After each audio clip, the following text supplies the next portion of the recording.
संरक्षण मंत्री राजनाथ सिंह यांची महत्त्वाची बैठक सध्या सुरू आहे। सीडीएस आणि तिन्ही दलाच्या प्रमुखांसोबत ही बैठक सुरू आहे। ऑपरेशन सिंदूरच्या कारवाईचा आढावा घेतला जातोय। आर्मी, नेव्ही आणि एअर फोर्सचे प्रमुख यावेळी उपस्थित आहेत। संरक्षण मंत्रालयात ही महत्त्वाची बैठक सुरू आहे। राजनाथ सिंह सुरक्षेचा आढावा घेत आहेत।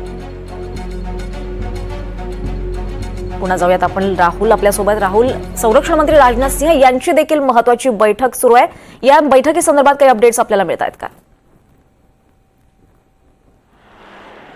ऑपरेशन सिंदूर संपलेलं नाहीये हे पंतप्रधानांनी घोषित केलंय आणि त्याबरोबरच दोन महत्त्वाचे शब्द पंतप्रधानांनी सांगितले, ते म्हणजे आम्ही आमच्या जवानांना आणि अधिकाऱ्यांना पूर्ण अधिकार दिलेत की इथून पुढे पाकिस्तानकडनं कुठलीही आगळीक झाली तर त्याला जशास तसं उत्तर देऊ। त्याबरोबरच काल DGMO मध्ये जी सविस्तर ऑनलाईन चर्चा झाली त्याचे तपशील एवढेच बाहेर आले की या संदर्भामध्ये दोन्ही बाजूनं शस्त्रसंधीचं कठोर पालन करण्याचं ठरलेलं आहे। तर नेमकं काय घडलंय त्या संदर्भातले या संरक्षण मंत्र्याच्या बैठकीमध्ये आढावा असावा।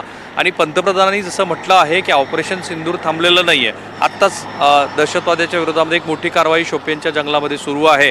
तर या सगळ्या संदर्भामध्ये आढावा घेतला जातो आहे। एक फाल्स नेरेटिव्ह पाकिस्तानकडनं सेट करण्याचा प्रयत्न सुरू आहे आणि तो असा आहे की पाकिस्तानचा खरं तर याच्यामध्ये विजय झालेला आहे। भारतीय सैनिकांना काही प्रमाणामध्ये माघार घ्यावी लागली कारण आपण त्यांना मिठी में मिलाएंगे असं म्हटलं होतं। तर हे कसं खोटं आहे हे दोन बॅक टू बॅक प्रेस कॉन्फरन्समध्ये दाखवलं। आणखी काही पुरावे आपल्याकडनं दिले जाऊ शकतात का याबद्दलचा आढावा कदाचित घेतला जात असावा। त्याबरोबरच एक मोठी चर्चा अशी सुरू आहे की आपण चीनी तंत्रज्ञान जे हार्डवेअर आहे ते पाकिस्ताननं जे वापरलं होतं त्याच्याबद्दल आपण मोठी कारवाई केली आणि त्यांना काही प्रमाणामध्ये त्यांच्या लढाऊ विमानाला ध्वस्त करून एक मोठा संदेश दिला। आणखीन एक आंतरराष्ट्रीय पातळीवरची चर्चा सुरू आहे ते म्हणजे भारतानं एका विशिष्ट टेकडीवरती हल्ला चढवून तिथं असलेल्या आण्विक अस्त्रांना सुद्धा बाधा पोहोचवली। तर त्याची जी आंतरराष्ट्रीय पातळीवरती चर्चा सुरू आहे त्याबद्दल जेव्हा काल प्रेस कॉन्फरन्समध्ये विचारलं गेलं त्यावेळेला स्पष्ट शब्दामध्ये भारतानं असं काहीही केलेलं नाही असं भारतानं म्हटल्याचे अनेक वेगवेगळे पैलू आहेत।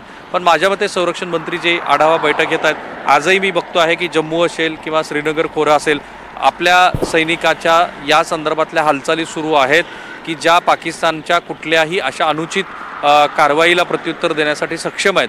अजूनही हाय अलर्ट्स सीमेवरती सगळीकडे आहे। तर या सगळ्याचाच आढावा संरक्षण मंत्री घेत असतील या बैठकीमध्ये। नक्कीच राहुल, अनेक महत्त्वाच्या घडामोडी घडतायत। या सगळ्याचे अपडेट्स तुमच्याकडनं वेळोवेळी घेत राहू। धन्यवाद या सविस्तर माहितीसाठी।